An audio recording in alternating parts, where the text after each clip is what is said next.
لیکن ہم کم از کم آج بھی اگر جب اس پہ کچھ ہوتا ہے western side as you have said, do we still have any chance to sit in the negotiation for our own benefit on this side as you اچھا سیڈ؟ میرا بالکل اس پہ ڈفرینٹ فلاسفی ہے. بتائیں. میری فلاسفی یہ ہے کہ پاکستان اپنی اسٹریٹجک پوزیشن کو ہمیشہ انڈیا کے خلاف استعمال کرتا رہا ہے. ایکسٹرنل اینیمی, دشمن کے خلاف, دوسری طرف خود بغیر عوام کی پرواہ کیے ہوئے انہی کے وسائل پہ پھلتے پھولتے رہے.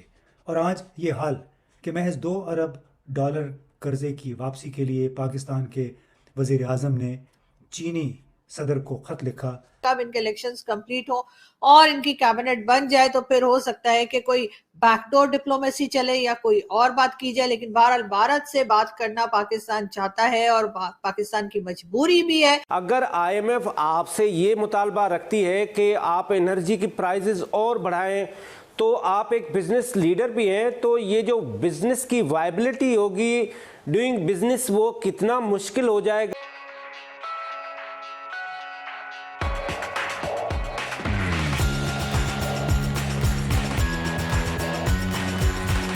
اپنے بینیفٹ کی بجائے نہیں, مطلب درمیان میں بارگیننگ کرتا رہا ہے. اوکے. جو انرجی کے ریسورسز ہیں وہ انڈیا کو چاہیے پاکستان سے اکراس, تو آگے جو اکنامکس نکلے گی اس میں پاکستان انڈیا کا فیسیلیٹیٹر ہوگا, بروکر نہیں ہوگا. And do you see it happening in our lifetime? بالکل 100%. اچھا, اب مجھے یہ آپ مجھے بتائیں کہ انہوں نے پہلے آنے کے بعد ایک ایگریمنٹ پہ سائن کیا, کسی نے اس کو غور نہیں دیا, اس کا نام تھا ٹاپی. شہباز شریف صاحب نے ٹاپی کیوں سائن کی ہے آتے ہی؟ دوبارہ جو کیا, ہاں کیوں کی؟ ٹاپی کیا ہے؟ انڈیا تک ایکسیس جائے تاکہ ہم چنگی لیں بیچ میں. TAPI is Turkmenistan, Afghanistan, Pakistan, India pipe. میں as a Ferguson partner TAPI کا کنسلٹنٹ رہ چکا ہوں. Oh wow, okay. میں آپ کو یقین سے کہہ سکتا ہوں کہ ٹاپی 20 سال نہیں بنے گی. ابھی بھی نہیں بنے گی؟ نہیں, ٹاپی کو 20 سال بننے کا پرابلم یہ ہے کہ ٹاپی کو آپ نے افغانستان سے گزارنا ہے نا. But that's a challenge. That's a very big challenge. اور ٹاپی کا جو تقریباً سارا ایریا ہے نا, وہ سارا ایریا جو ہے وہ ہلی ہے. اوکے. تو ٹاپی نہیں چلے گا. تو ہمارے پھر اب چلے ٹاپی چلے گا ایران انڈیا پائپ لائن جو, اوکے, آئی پی آئی. آئی پی آئی چلے گا. ٹھیک ہے, وہ بھی بارڈر پہ. آئی پی آئی میں کوئی رستہ بلاکیج نہیں ہے, سب میدان ہے. آئی پی آئی کل بن جائے گی. اچھا, آئی پی آئی کو آپ لوگ سمجھ نہیں رہے. آئی پی آئی کے آگے, ایران کے آگے قطر ہے. ٹھیک ہے. اس فیلڈ کا نام ہے اصولیہ. Okay, it's not the parse. No. اصولیہ, ٹھیک ہے. The largest gas field in the world is in Qatar, which is called اصولیہ field. ٹھیک ہے. جو کہ قطر اور ایران کی درمیان کی فیلڈ ہے. اچھا, اوکے. جو کہ دنیا کی سب سے بڑی گیس فیلڈ ہے. ٹھیک ہے. تو اگر اصولیہ کا لنک آپ دے دیتے ہیں انڈیا کے ساتھ تو آپ کا قصہ ختم ہو جاتا ہے.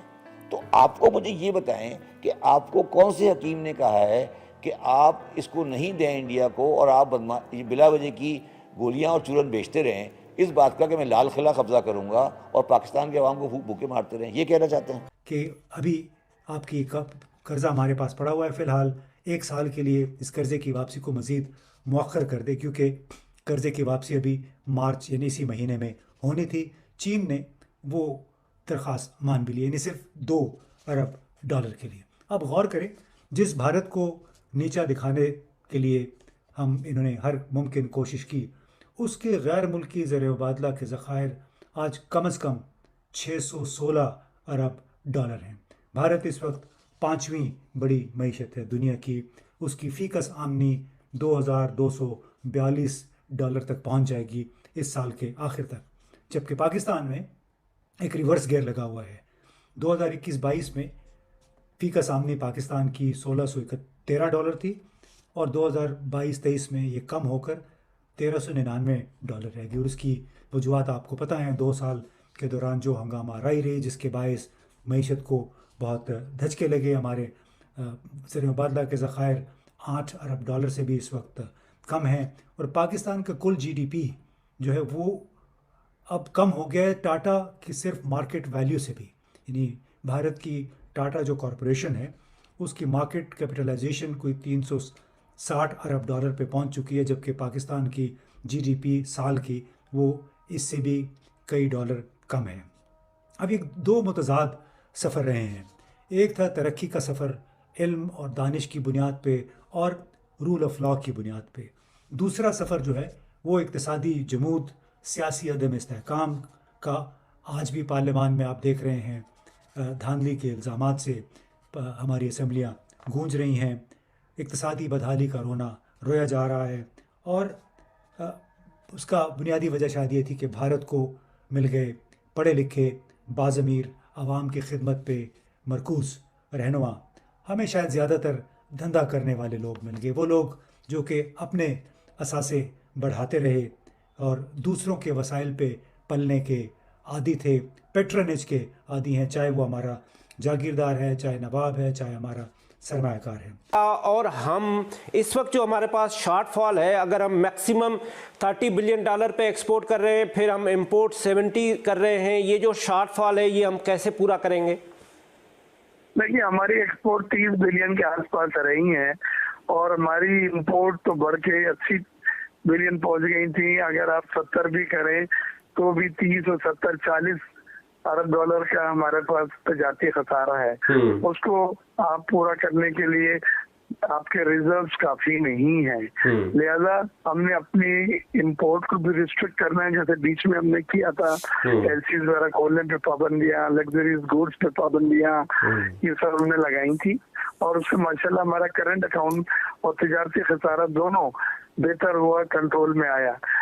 دوسری جو چیز بڑی ہے وہ آئی ایم ایف کے ساتھ ہم ایک بڑا پروگرام کے لیے جانا پڑے گا جو $6 بلین کا ہوگا 3 سے 5 سالہ طویل و میعاد، اور وہ آئی ایم ایف کا ایگریمنٹ جو ہوگا وہ ہمارے دونوں ایجنسیز کو کانفیڈنس دے گا کہ ہم ایک ڈسپلن فسکل نظام کے تحت حکومت چلا رہے ہیں، اس میں ہمیں اخراجات کم کرنے ہیں اور ہر حالت میں کرنے ہیں، انکم کو بڑھانا ہے، افراط زر کو کم کرنا ہے، ریٹ کو سنگل ڈیجٹ لانا ہے تاکہ نئی سرمایہ کاری ہو، روپے کی قدر نہیں کرنی، لیکن روپے کی قدر مان اینڈ سپلائی اسی پہ رکھنا ہے، اس میں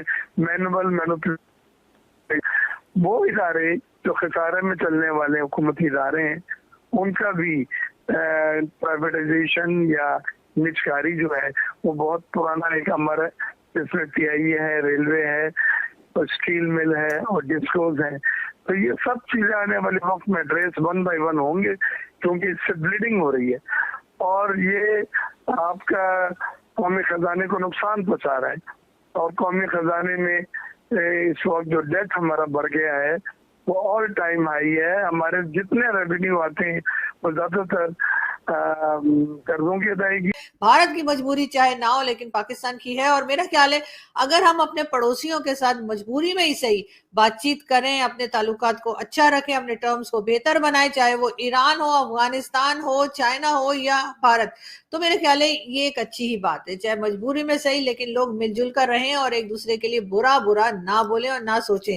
ہم آپ کو یہ بھی بتا دیں کہ جی رشیا یوکرائن نے جو ہے وہ پی ایم مودی کو پیس میکر کے طور پہ بھی بتایا ہے۔ جی ہاں، ان کا یہ کہنا ہے کہ جی پیس میکر کہا جا رہا ہے مودی جی کو، لیکن مودی جی کی وہ بات بھی ہمیں یاد ہے کہ یقیناً یہ بات اس لیے رشیا اور یوکرائن کہہ رہے ہیں کہ انہوں نے کہا کہ جی یہ جنگ نہیں ہونی چاہیے، یہ زمانہ جو ہے وہ جنگ کا یا وارز کا نہیں ہے، یہ کہا پی ایم مودی نے، شاید اس وجہ سے دونوں کنٹری جو آپس میں ایک دوسرے کے ساتھ لڑے چلے جا رہے ہیں وہ اب پرائم منسٹر مودی کو جو ہے پیس میکر بتا رہے ہیں۔ لیکن ہمیں یہ بھی یاد ہے کہ پی ایم مودی نے پاکستان کے لیے کہا تھا گھسکے ماریں گے، ارے مطلب ہمارے بارے میں کچھ اور دوسروں کے بارے میں کچھ اور، ایسے تو نہیں چلے گا نا مودی جی، یہ تو کوئی صحیح بات نہیں ہے۔ آپ پاکستان کے لیے بھی کوئی اچھی بات کیجئے، پاکستان کے لیے تو ہر وقت آپ لوگ ایئر اسٹرائک کر رہے ہیں اور کبھی کچھ پلان ہو رہا ہوتا ہے، کبھی کچھ ہم سننے میں آتا ہے، پاکستان سے اتنی ناراضگی کیوں؟